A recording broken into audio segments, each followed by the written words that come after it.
I really think that, you know, college, vlogs, everything here is chapter 1. Maybe that's weird for you to hear, but I genuinely think that's chapter 1. I mean, it is. I'm so young. I'm 21 and I love making videos, and I will continue to make them because I like to make them. I think this is chapter 1. I think post-grad is chapter 2. I have a lot of plans. I'm really excited about. YouTube is like right now like a main thing for me, but I will always continue to strive to like pursue other things because I just have big dreams. And yeah, I genuinely think this is chapter 1. I think it's going to be extremely exciting to build stuff after I graduate. I'm really fortunate enough that YouTube is like supporting me and stream is supporting me, and I'm talking like financially, right? So like I don't have to worry about basically working from 9 to 5 and then I come home and then I have to work on my business because I have a much more flexible schedule now. I still put in a shit ton of work, but I can work on new business ideas. I can continue to grow and evolve, not just get stuck with just this one thing. This is chapter 1, and I know I'm gonna look back and be like, holy shit, remember when I was streaming on Twitch, or you know, whatever it may be. I acknowledge the fact that I'm young, that life is long, and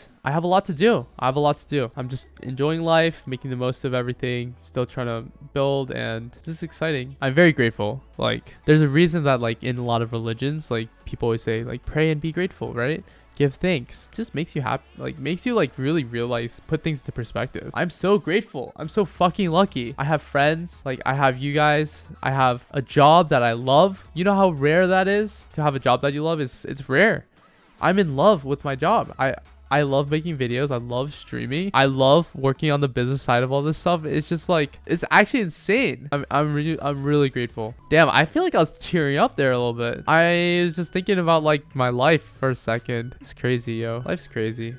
We're so young. We're also young. I mean, I don't know how old you guys are, but you guys are probably pretty young. We have time. We have time to shape our lives into like whatever life we want, which is pretty freaking crazy. Yeah, I didn't realize a lot of the fan bases in high school, college, a lot of like people my age, really. But we should remember we all have different paces in our life, and that we'll all be successful in our own ways. That's completely true. And success is defined by yourself, you know? Don't let like society define success for you. Nice cars, nice house. Like Logic just retired. You guys know the rapper Logic? He could have killed it in the rap game many more years. He retired because his version of success is raising a good family and giving them what they need. So like define your own version of success is what I'm saying. Elliot, are you afraid that people only be in your life because of fame, friends, girlfriends, etc.? I haven't had to worry about it too much because I don't have clout. I mean, the friends that I have now, they were here before I started YouTube, I have a friend, Aaron. We were talking the other day because we were at Panera Bread and I got some bread. I literally lived with Aaron, bless his heart and his family for letting me stay with him. I lived with him for an entire summer, my freshman year summer. He was working that summer, but I was kind of just finding myself and reading a ton, and that's actually a big turning point in my life was that summer. But the reason we brought it up at Panera Bread was I was so broke that summer that like for lunch every day I had a baguette for lunch and breakfast. I just couldn't afford more food. I bought like a $2 baguette. I ate half of it for breakfast, half of it for lunch, and then make it in time for dinner at Aaron's place where Aaron was.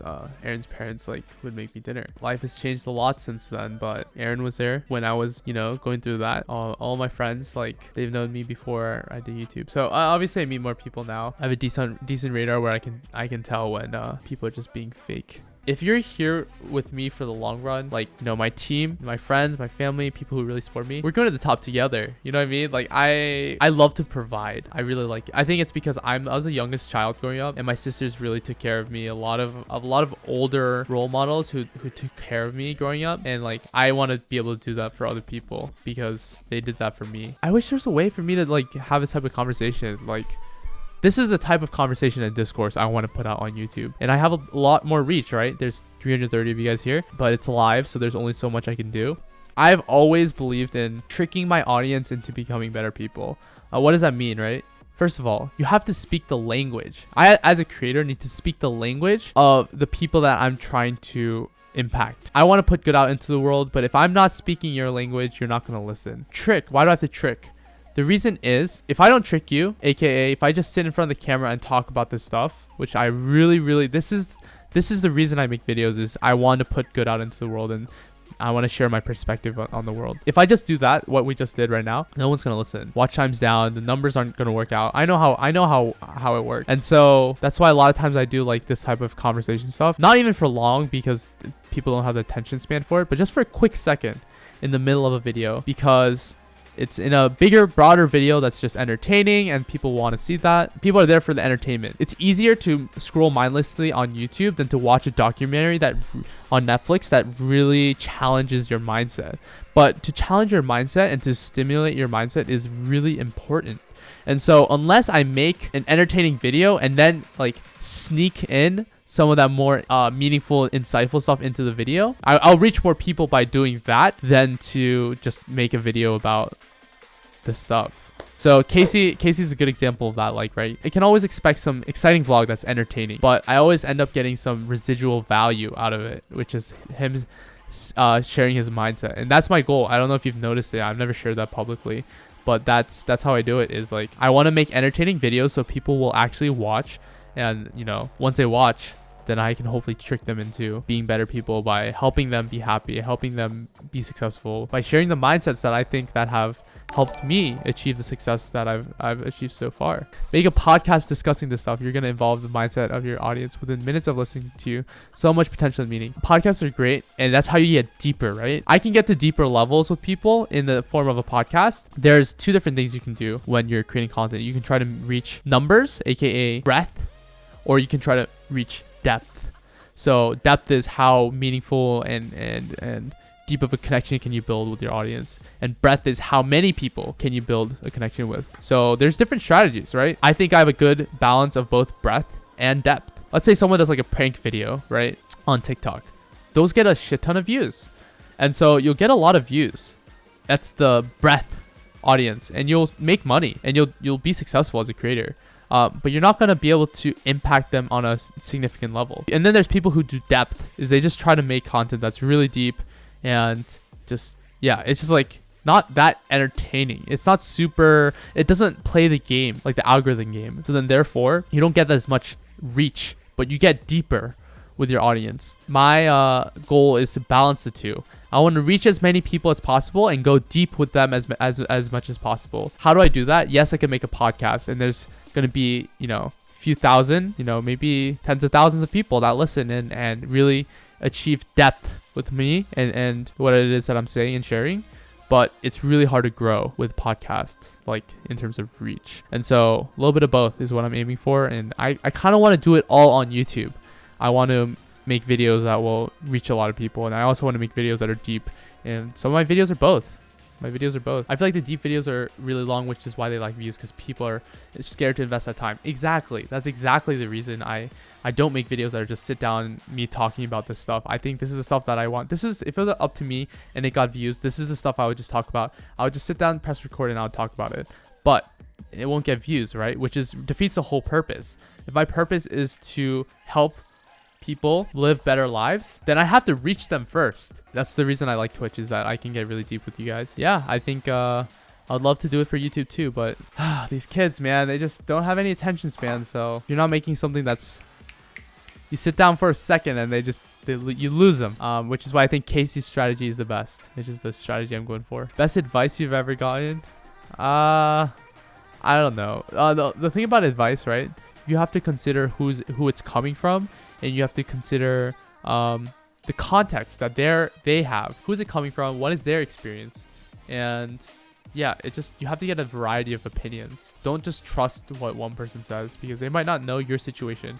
At the end of the day, advice is advice. It's guidance. I realize like no one will ever know as much about your situation as you will. So it's up to you to make the decision, and the advice is simply there as a factor. Sometimes you have to take it with a grain of salt. Sometimes the people who's giving you advice, are in a completely different context and different situation than you. So their advice is not helpful. Sometimes it's really relevant and it's going to be extremely helpful, but that's for you to assess. Could you give me some advice about how to handle your college work on YouTube? Time management. In the morning, wake up and say, this is what I need to do today, and write it out. This hour, I'm going to do this. This hour, I'm going to eat lunch. After lunch, I'm tired. I'm going to take a 1 hour break. That is the way to do it. And I attribute a lot of my success to good scheduling. Trust me, you're the one who made me think that I can do anything I really want to do in life. Thank you for the boost and realization that you gave me. Cyan, like, ooh, I dead ass felt chills go through my body. That is my goal. Like, I'm a college student. I'm doing YouTube. I'm streaming.